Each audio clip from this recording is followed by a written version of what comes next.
Hey guys, welcome to fan church. నేను మీ విష్ణు చరణ్. ఈరోజు ఇండియాలో టాప్ 5 స్పోర్ట్స్ న్యూస్ ఏంటో చూసేద్దాం. టీమిండియాకి 131 కోట్ల భారీ నజరాన అయితే బీసీఐ అందించింది. ఒక్కొక్క ప్లేయర్కి 6 కోట్లు అయితే లభించాయి. సో ఇలాంటి ఎన్నో న్యూస్లు ఉన్నాయి ఈ స్పోర్ట్స్ న్యూస్లో. సో క్రికెటే కాకుండా మిగతా స్పోర్ట్స్ గురించి కూడా మనం మాట్లాడుకుందాం. ఇక ఎందుకు ఆలస్యం, స్పోర్ట్స్ న్యూస్ అయితే స్టార్ట్ చేద్దాం. టీమిండియాకి బీసీఐ భారీ నజరాన 131 కోట్లు. టీమిండియా ముచ్చటగా మూడోసారి T20 వరల్డ్ కప్ గెలిచిన తర్వాత న్యూజిలాండ్తో ఆల్ ఇంపార్టెంట్ ఫైనల్లో బీసీఐ అయితే 131 కోట్ల నజరానాను అయితే ప్రకటించింది. కేవలం ఐసీసీ ట్రోఫీ గెలిస్తే 27 కోట్లు మాత్రమే వస్తాయి. ఐసీసీ ట్రోఫీ గెలిస్తే 27 కోట్లు వస్తాయి.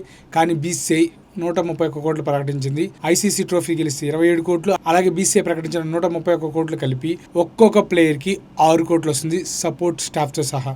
ఇక ఈ స్పోర్ట్స్ న్యూస్లో సెకండ్ పాయింట్ విషయానికి వచ్చేస్తే ఆస్ట్రేలియా రికార్డును బ్రేక్ చేసిన టీమిండియా.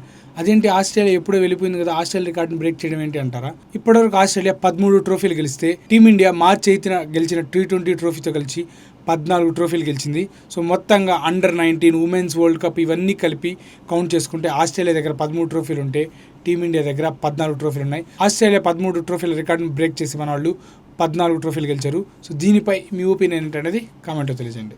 ఈ స్పోర్ట్స్ న్యూస్లో మూడో పాయింట్, ఎట్టకేలకు స్వదేశానికి వెళ్తున్న వెస్టిండీస్, సౌత్ ఆఫ్రికా జట్లు. వరల్డ్ కప్ టోర్నీ ముగిశాక మిడిల్ ఈస్ట్, ఇరాన్, ఇజ్రాయెల్ యుద్ధం కారణంగా విమానాల రాకపోకలు అయితే ఆగిపోయాయి. సో ఈ సందర్భంగా వెస్టిండీస్, సౌత్ ఆఫ్రికా జట్లు వాళ్ళ స్వదేశానికి అయితే వెళ్ళలేకపోయారు. ఐసీసీ ఏర్పాటు చేసిన చార్టెడ్ ఫ్లైట్స్ అన్ని క్యాన్సిల్ అవ్వడం, ఈ యుద్ధం కారణంగా ఇవన్నీ జరిగిపోవడంతో అయితే ఆ రెండు దేశాలకు సంబంధించిన ప్లేయర్స్ మన ఇండియాలో ఉండిపోయారు. ముఖ్యంగా వెస్టిండీస్ ప్లేయర్స్ అయితే చాలా ఇబ్బంది పడ్డారు. వాళ్ళు ఇన్స్టాగ్రామ్లో స్టోరీస్ పెట్టడం, మా ఫ్యామిలీస్ని కలవాలని స్టోరీస్ కూడా చాలా వైరల్ అయ్యాయి, ఇన్స్టాగ్రామ్ స్టోరీస్ మొత్తం.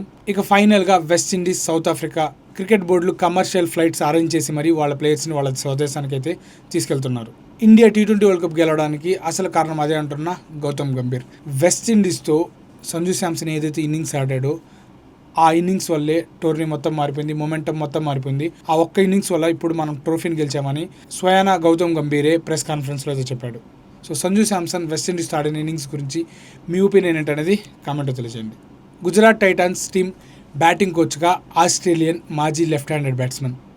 IPL 2026కి గుజరాత్ టైటాన్స్ మాథ్యూ హెడెన్ అయితే బ్యాటింగ్ కోచ్గా అపాయింట్ చేసుకుంది. ఇంతకుముందు మాథ్యూ హెడెన్ CSKకి ఆడాడు.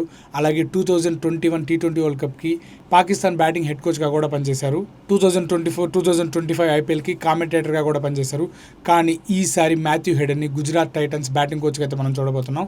క్రికెట్ను పక్కన పెడితే ఉమెన్స్ హాకీలో మన అమ్మాయిలు అయితే అద్దరగొడుతున్నారు.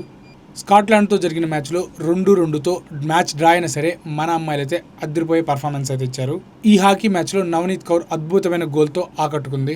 ఈరోజు March 11 7:30కి వేల్స్తో జరగబోయే మ్యాచ్లో డ్రా చేసుకున్నా సరే మన హాకీ ఉమెన్స్ టీం అయితే సెమీఫైనల్ బెర్త్ అయితే కన్ఫర్మ్ చేసుకుంటుంది. ఇక ఈ స్పోర్ట్స్ న్యూస్లో లాస్ట్ పాయింట్, ఏషియన్ కప్ నుండి తప్పుకున్న భారత మహిళల ఫుట్బాల్ జట్టు. ఇది కొంచెం నిరాశపరిచే వార్త. AFC ఉమెన్స్ ఆసియా కప్లో భారత ఫుట్బాల్ మహిళల జట్టు ఒక్క మ్యాచ్ కూడా గెలవకుండా టోర్నీ నుంచి నిష్క్రమించింది. గ్రూప్ దశ నుంచే టోర్నీ నుంచి బయటకు రావడం భారత అభిమానులని బాగా నిరాశపరిచిందని చెప్పుకోవచ్చు. సో ఇవి గాయ్స్ ఇవాళ టాప్ 5 స్పోర్ట్స్ న్యూస్. బీసీఐ ప్రకటించిన 131 కోట్ల రివార్డు గురించి, అలాగే సంజు శాంసన్ ఇన్నింగ్స్ గురించి మీరేమనుకుంటున్నారనేది కామెంట్లో తెలియజేయండి. మరొక మంచి స్పోర్ట్స్ న్యూస్ ఎపిసోడ్లో కలుస్తాను. అంతవరకు ఉంటాను. Bye, thanks.